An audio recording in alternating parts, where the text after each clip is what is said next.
Hei kaikki! Nyt askarellaan joulukalenteri 99% kierrätysmateriaaleista. Mutta kurkataan sen sitten tonne yhteen luukkuun. Sieltä löytyy tommonen kiinalainen onnenkeksi.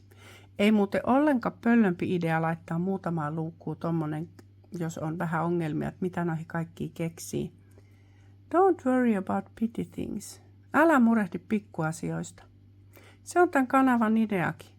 Tehdään rennolla otteella eikä nipoteta turhia. Tarvit 24 pahvirasiaa. Mulla meni näiden haalimiseen 3-4 päivää. Kannattaa kysellä lähipiiriltä. Tarvitset pahvia. Sitten valitset jonkun syvyyden sille kalenterille. Mä päädyin 12 senttiä, koska silloin se pysyy hyvin pöydällä pystyssä. Ja tässä vaiheessa kaikki 12-senttiset ja sitä lyhyemmät rasiat voit laittaa sivuun. Ja pidempiin rasioihin teet merkin tuohon 12 sentin kohdalle. Ja sitten leikkaat ne rasiat siitä 12 sentin kohdalta sopivan mittaisiksi. Ja se rasiahan ei kestä sitten ruodussa siellä, jos sinne takapäähän et laita sitä leikattua osaa takaisin, koska se on aika tommonen notkea tosta, niin tuo painetaan tuo leikattu osa tonne tueksi. Ja sitten pitää olla tarkkana, että sä pysyt niin kuin siinä mukana, että kumpi sulla on se kansi. Tää on pohja. Ja pohjat teipataan maalariteipillä kiinni, ettei vaan ne mene sekaisin ja sitten tulee toi rumapää siihen kalenterin etupuolelle. Sitten kaikkiin rasioihin pituudesta riippumatta tehdään tuommoinen 12 sentin apupala. Se helpottaa sitä luukun avaamista. Se teipataan siis tuohon luukun avautuvalle puolelle. Ja samalla se tukee sitä rakennetta, kun liimataan takaseinä paikalleen. Sitten siitä kasataan neliskanttinen, neliönmuotoinen. Ja sinne avuksi tarvitsee nyt tommosia pahvisuiluja. Sä et mitenkään saa sitä kasattua, silppua tulee ihan hirveästi. Mitenkään et saa sitä kasattua muuten neliskanttiseksi. Ja tuo on niin kuin tavoite. Kaikille tulee erinäköinen, koska eihän meillä ole samanlaisia rasioita. Ja nyt ne laitetaan pahvilaatikon kulmaan tollain. Se helpottaa tota kasaamista, niin ne kannet alaspäin, eli kannet pöytää vasten. Sitten mä leikkasin tommoset kasauspahvit, mitkä mä kulmiin tein viillot, että ne taittu kivasti. Ja sitten otetaan jotain narua, millä se köytetään toi paketti kiinni. Se on ihan sama, minkälaista narua se on tässä vaiheessa, koska toi on vaan apunaru. Se otetaan pois, sitä ei jätetä siihen paikalleen. Sitten tähän tiukka paketti siitä. Sitten tässä vaiheessa huomaa, jos sieltä joku on liian löysällä, meinaa tipahtaa, niin kuin toi vihreä rasia. Eli sinne laitetaan lisää pahvitilkettä. Ja kun sä oot saanut sen sinne tilkittyä, niin sit sä voit nostaa ton paketin siitä pois. Ja laittaa sitten pöytää vasten sen seuraavaa vaihetta varten. Ja tarkista nyt vielä, että ne on oikein päin ne sun rasiat siellä. Että kannet on kaikista eteenpäin. Nyt mainostetaan vähän lemiä, koska lemillä ollaan. Lemimuovikassi laitetaan sinne, ettei mene liimaa tuohon alustaan. Mutta tässä vaiheessa on nyt sitten hyvä vielä katsoa, että jos siellä on semmoisia löysiä kohtia, niin sinne laitetaan lisää niitä pahvitilkkeitä, koska tästä olisi nyt tarkoitus saada semmoinen niinku tiukka paketti. Tiukka paketti senkin takia, ettei se liima valu sieltä sitten ihan läpi asti, koska se ei ole niinku tarkoituksenmukaista ollenkaan. Ja tässä ei todellakaan tarvitse olla tarkka. Sen kun tekee tuommoisia suiluja ja painelee sinne. Sitten vedetään liimaa. Mulla on nyt käytössä tässä tämmöinen notkeampi liima, mikä valuu hyvin noihin väleihin. Eli joka saumaan ja joka pahvi katsotaan, että sinne menee vähän sitä liimaa.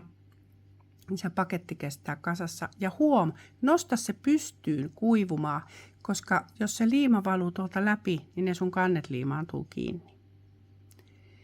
Sitten tehdään takalevy pahvista, liimataan se. Tässä mulla on käytössä eri liima, joka ei valu tonne väleihin niin hyvin, vaan pysyy tuossa noiden apupalojen päällä. Eli nyt tuossa oli ne apupalat sitten.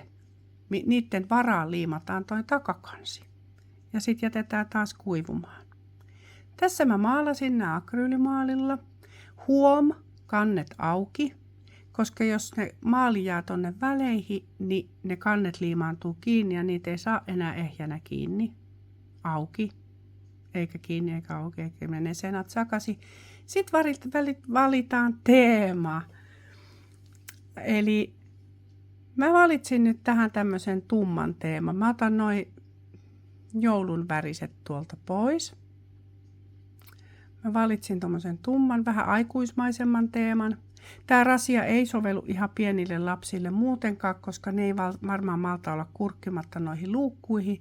Ja toisaalta sit jos haluaa käyttää tätä kalenteria useampana vuonna, niin noi kannet ei kestä sit semmoista ihan pienten sormien aukomista, koska ne on kuitenkin sillä aika hepposet noi rasiat. Sitten leikataan kaikki tommonen sopiva pala. Eikä taaskaan nipoteta mitään viivottimejakaan, että sen kun anti mennä vaan. Se ei haittaa, että niistä jää tommosia vähän epämuotoisia.